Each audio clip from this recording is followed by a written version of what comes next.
मोहम्मद लतीफ चौल है पंजावां दी तीहां दी 80 दी ते 6-7 है।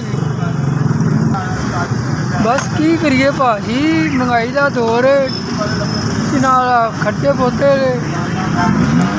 किसे गुजारा है।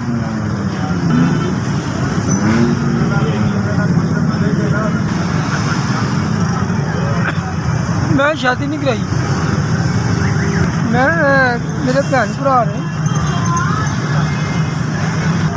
मैं क्या जरूरत पैंती है ना पैसे की। अजकल कौन किसी को ब्याह देता। महंगाई का दौर है, हालात बहुत सा खराब ने, पैसे कमाने पैंदे ने खर्चे वास्ते, खर्चा है नहीं। बस जो कमा लेगा जो खर्च हो जाता है। दिहाड़ी है कि अल्लाह का शुक्र है 400-500 तो लग ही जाता है।